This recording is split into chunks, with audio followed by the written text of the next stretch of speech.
Oi lads, it's Danny here today, bringing you a lovely video. In today's video, we're going to take a look at how to solve an integral, a piecewise integral. So this is a very obscure and very interesting type of integral. It's very common on exams, so we're going to get right into it.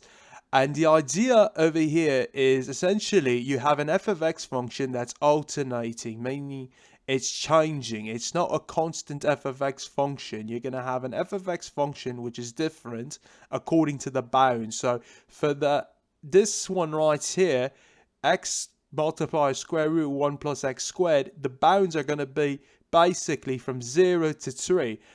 And for the absolute value of x minus 2, the bounds are going to be between 3 and 6.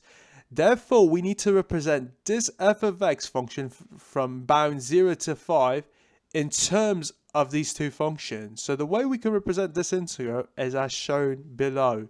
So we got the integral of 0 to 3, x being multiplied by square root of 1 plus x squared dx plus now obviously you're going to have to start it at 3 over here.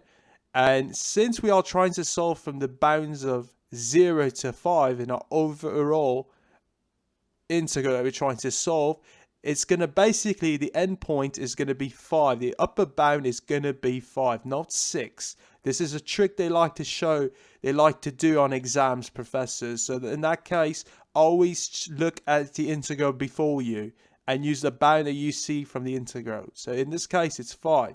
And we're going to be taking this function instead because 3 and 5 is basically found between this, and you're going to have the absolute value of x minus 2.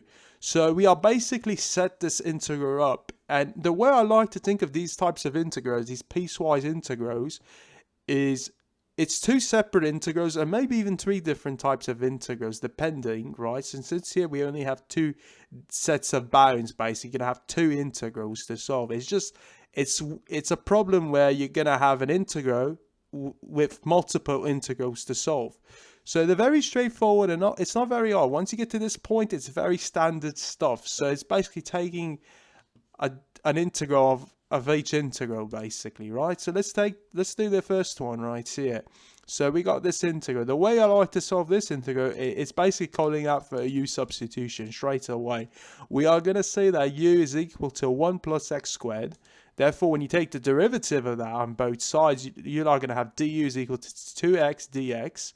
And we're going to write it in terms of dx. So once you have reached this point, what's left to do essentially is to replace it inside this equation, right? So as shown, I did that, and simplify the x terms. So they're going to disappear.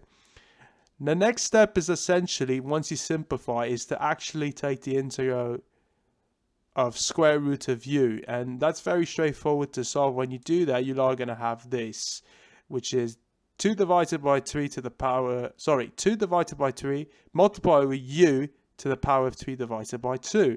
We are basically going to replace the u term back inside the equation, which is 1 plus x squared, and we are going to solve for the bound. So you're going to basically replace, the upper and lower bound and subtract them basically, right? So when you do that, you are going to obtain an answer of 10.21. So this side of the integral is basically solved. Now we're going to look at the right hand side, this integral. So this second integral is a lot straightforward. It's much more easier to solve. You are just going to have to take an integral of this section. So the integral of x is basically going to be x squared divided by 2, and the integral of 2 is just a constant, so therefore it's going to be minus 2x, right? We are going to apply the bounds with the upper and lower bounds being subtracted, and what you are going to obtain is a number 4. So the last step is to basically add these two amounts together.